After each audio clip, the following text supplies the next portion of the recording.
Joining us now, the Red Wings head coach, Derek Lalonde, and we're going to get right to this, and I have to start with this because our social team did something amazing. That was amazing. And this picture, you just have to explain it. First of all, look at that head of hair. The head of hair, that was the goalie stick there. Had the batting glove there. That was probably my junior year in college. I was probably 20 years old. Looked like I had a lot of answers then. So obviously one of my teammates buried me by coming up with this picture somewhere along the way. So yeah, I don't know if I can recall taking that picture. The knees look a little dirty too. Knees, You must yep, have been probably some other activities going on prior to that. So maybe just a little ball hockey game in the basement to buy some time. It does look like you're in a cellar. Between studies. Yeah. Between overachieving academically. That's probably where that came from. It's great. I love it. All right, now that you're all warmed up, let's talk about the Yes. serious stuff. Training camp is upon us again. What's the energy like right now? Great. I think as I wouldn't say disappointing, but as gut-wrenching as that finish was, to come up short like we did, the way we did, I think there were some mixed emotions at the end, but then I think it was natural momentum. The push we had at the end, understanding what games look like, meaningful games in the end, what it took to be successful through a process over an entire year. I think it left our guys hungry, and I think it is. You see that in camp so far. I think we've had a very good camp in our first 2 days, and it's come from all different directions. I think it's led from our core group, that leadership core, that continues to grow and build together. I think there's been a push from some young guys, and then you add in our free agents. It's been very positive, but it's just a start. What I'll remind the guys, and we've got to keep pushing forward. How relieving is it to know that Lucas Raymond and Mo Sider signed their deals? They're going to be in Detroit for a long time, just in the sense of getting ready for the season and getting everything set to get this started. Of course, very exciting. Yeah. Personally, as players, it means a lot, but I just generally like the two individuals. I feel like I've gone with them the last couple of years. I have a really good relationship with both of them. And you get to the point when you spend some time with guys, you start to care about them. So obviously you have those mixed emotions in the summer where it's a business. You want them to take care of themselves and their families. And at the same time, we're trying to accomplish, some things ourselves. So you're kind of on that fence. It's exactly why you have a general manager and a free agent. I kept in contact with them all summer, and we didn't once talk about contract. It was just either hockey or it was no matter what happens in this process, the coach and the staff think highly of you as an individual. We think highly of you as people. And it just kept that message throughout. And obviously you're anxious for them to start because I don't know how far we're going to keep pushing this without them. Right. So the timing of both signings was a big boost, and now we can get to business. Well, Lucas was able to get over here and join you guys in Traverse City. How'd he look? That's a tough trip. That's a lot of travel. I was torn a little bit. It's amazing how people don't realize how many small little decisions you have to make every day. And here's Razor, he just signs his contract. I know it in skating, this day and age, the athletes, you saw the first 2 days of camp, guys are in shape all year long, but it's still a huge ask. And I was contemplating if I put him through the whole grind. There's probably a little risk of injury, but then you sit back and we want to push this thing. We want to ask for more, maybe get them past the comfort level a little bit. And that's who Razor is. And so it wasn't easy for him. But he might have had a little quit that he signed 2 days too early.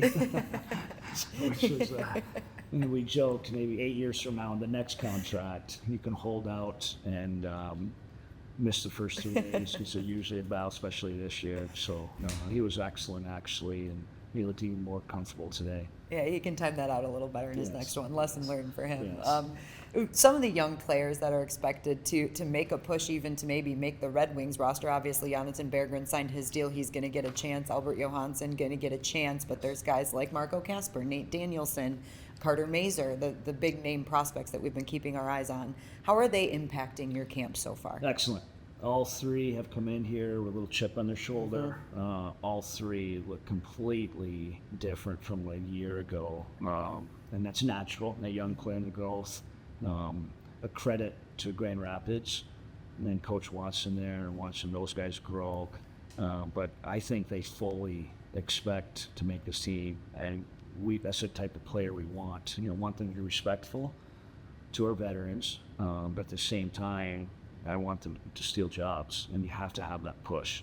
And I hope after our 8 exhibition games, we're sitting here with extremely hard decisions. And if we want to keep pushing this forward, as we have in the last couple of years, and keep taking it to next levels, we need that push. And so far, they provided it.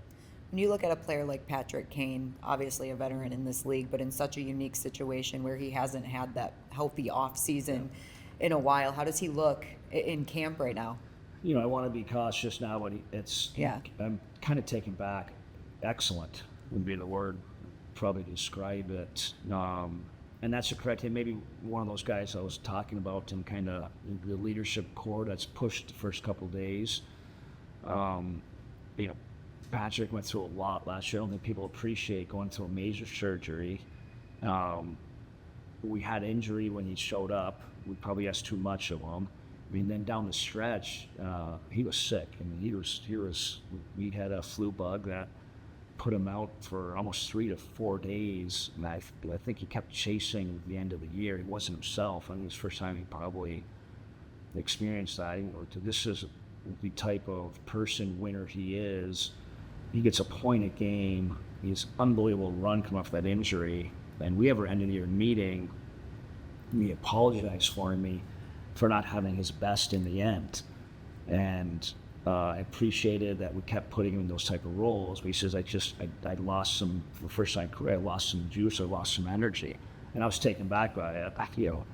Rarely you get an apology from a player. And I think that just speaks of what he is. He felt he could have gave us more. And to have this full season to train, and it's a lot different in the off season to rehab than it is to train. And he's one of the guys that came back, and he looked bigger, he looked stronger, even some skating in the end, he led it. He's an old school where he practices hard start to finish, which I think is a really good example from our guys, but he's had a really good 2 days. I think he feels pretty comfortable where he's at. Obviously, some personnel is different in this camp with some additions and some subtractions, to the roster. Where do you think this team is at right now in comparison to this time last year? That's a great question, because it's tough watching some of those guys go out the door. Even through July 1, there was even some media, which I think we all, as professional athletes and coaches, you don't really listen to the media, but there was some regression talk, and I don't see that. And we certainly don't see that as coaches. We don't look at it like that as coaches. If you literally put your day one roster from where we started last year, from our day one roster with some internal growth, we're better. And you need to be that to keep going what we're trying to do. So I'm very comfortable with where our roster's at. From a year ago, I know expectations have changed. We went into last year, not too many people thought we'd be pushing for a playoff spot, but the fact we did, of course expectations have changed. So I like our rosters better, but expectations have changed. It's going to be a little different role for us too. How do you manage those expectations as a coach? Stick with the process. I know it sounds very cliche-like. Our focus right now is having a good start. The last 2 years we did that. It was 3-0-2 2 years ago, my first year. We're 4-1 last year. Those are excellent starts. It set us up to build off. And it's going to be even more difficult this year, considering we played Pittsburgh, Nashville twice, the Rangers twice.